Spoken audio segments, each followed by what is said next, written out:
বুধবার থেকে রাজধানীর আইজিএম হাসপাতালে কর্মরত বেসরকারি সিকিউরিটি পরিবর্তন হচ্ছে। টেন্ডার পেয়েছে জেম নির্বাচিত একটি নিরাপত্তা সংস্থা।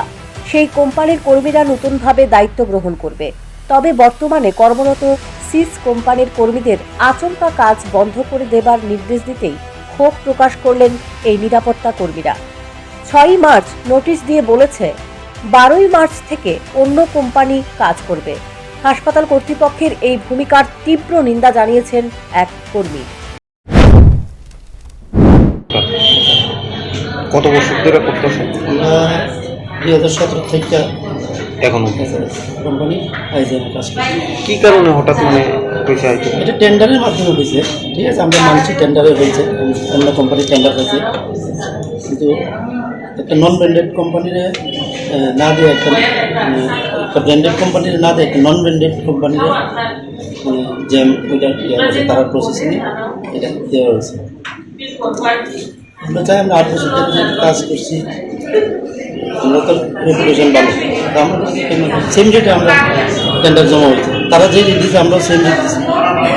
আমাদেরকে না দিয়ে একটা নন ব্র্যান্ডেড কোম্পানির কী করা যায়, যার রেপুটেশন আগরতলা খুব খারাপ, খারাপ রেপুটেশন কোম্পানি এই কাজটা দিয়ে দিতে আছে আমাদেরকে না। এরপরে দেবো আমাদের সাথে এক মাস আগে আমাদের। এই বিষয়ে আইজিএম হাসপাতালের এক স্বাস্থ্য আধিকারিক বলেন, হাসপাতালে বেসরকারি নিরাপত্তা কর্মীদের বিষয়টি জেম দেখে, তারাই এখানে নিরাপত্তা কর্মী নিয়োগের বিষয়ে সিদ্ধান্ত নেয়। জেম নির্দেশ দিয়েছেন, তাই অন্য কোম্পানি টেন্ডার পেয়ে সেই কাজে যোগ দেবে। পাশাপাশি বলেন, প্রতি বছর এই ধরনের টেন্ডার হয়ে থাকে, সেই টেন্ডার মতো কাজে নিরাপত্তা কর্মীরা যোগ দেন।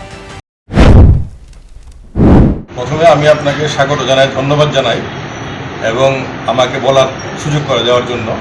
প্রথম কথা, শুধু সিকিউরিটি না, সিকিউরিটি, লিফট, তারপরে জেনারেটর সব কিছুরই একটা অ্যানুয়াল টেন্ডার হয়।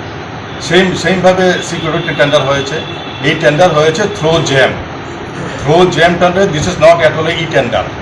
This tender has been done through GEM, and GEM যাকে সিলেক্ট করেছে অ্যাকর্ডিং টু GEM আমরা ওই এজেন্সিকে ওয়ার্ক অর্ডার দিয়েছি, যেটা নর্মাল প্রসেস, যেটা official process, totally official decorum মেনে, অফিসিয়াল প্রোটোকল মেনে সব কিছু করা হয়েছে, ঠিক আছে। এখন GEM থ্রুতে যে এজেন্সি টেন্ডার পেয়েছে ওনাদেরকে ওয়ার্ক অর্ডার দেওয়া হয়েছে for the benefit of the hospital, for the security point of the hospital, for the benefit of the patient also. যেহেতু এটা একটা হসপিটাল, এটা কোনো প্রাইভেট কনসার্ন না। তো যেই কোম্পানি, যে এজেন্সি পেয়েছে, ওই এজেন্সি ইচ্ছা করলে আমাদের সঙ্গে কথা বলতে পারে, হায়ারদের সঙ্গে কথা বলতে পারে। এই হলো মূল বক্তব্য। তবে সিস কোম্পানি এবছর টেন্ডার না পাবার কারণেই তাদেরকে নিরাপত্তার দায়িত্ব থেকে সরে যেতে হচ্ছে। এই বিষয়ে হাসপাতাল কর্তৃপক্ষের কিছুই করার নেই বলেও জানিয়েছেন স্বাস্থ্য আধিকারিক। Bureau report, news prime Tripura.